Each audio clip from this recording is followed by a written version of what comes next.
నిధయే సర్వవిద్యానాం విసజే భవరోగిణాం గురువే సర్వలోకానాం దక్షిణామూర్తయే నమః.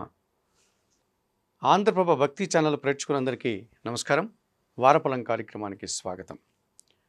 2025 ఏప్రిల్ నెల 13వ తారీఖు ఆదివారం నుండి 2025 ఏప్రిల్ నెల 19వ తారీఖు శనివారం వరకు గల ద్వాదశ రాశుల వారికి గోచార రీత్యా రాశి ఫలితాలు. ఈ వారంలో గ్రహాల యొక్క స్థితిగతులు: వృషభములో గురువు, కర్కాటకములో కుజుడు, కన్యలో కేతువు, మీనములో రవి, బుధ, శుక్ర, శని, రాహువులు, కన్య, తుల, వృశ్చిక, ధనుసు రాశుల్లో చంద్ర సంచారం. ఇప్పుడు 12 రాశుల్లో ముందుగా మేషరాశి వారి యొక్క వార ఫలితాలు. ఈ మేషరాశి వారికి ఈ వారంలో మొత్తం 4 గ్రహాలు అనుకూలంగా సంచరిస్తున్నాయి. ఎక్కువ సుఫలితాలకు, లాభాలకు అవకాశం ఎంతగానో అనుకూల వాతావరణం కనిపిస్తుంది.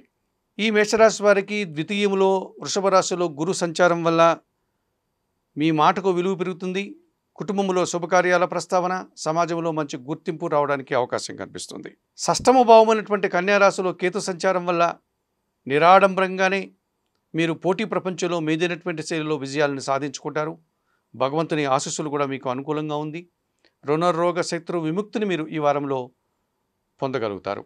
షష్టమ భావంలో చంద్ర సంచారం కూడా జరుగుతుంది కనుక మీ మనసుకు నచ్చేటువంటి కొన్ని సంఘటనలు, సంతోషకర వాతావరణం, ఆనందించేటువంటి కొన్ని సందర్భాలు ఈ వారంలో మీకు ఎక్కువగా కనిపిస్తుంది. వ్యయములో శుక్ర సంచారం వల్ల స్త్రీజన సహకారంతో కుటుంబంలో శుభకార్యాల ప్రస్తావన, విందు వినోదాల్లో పాల్గొనేటువంటి పరిస్థితి, కుటుంబ సౌఖ్యము మీకు లభిస్తుంది అని చెప్పుకోవచ్చు.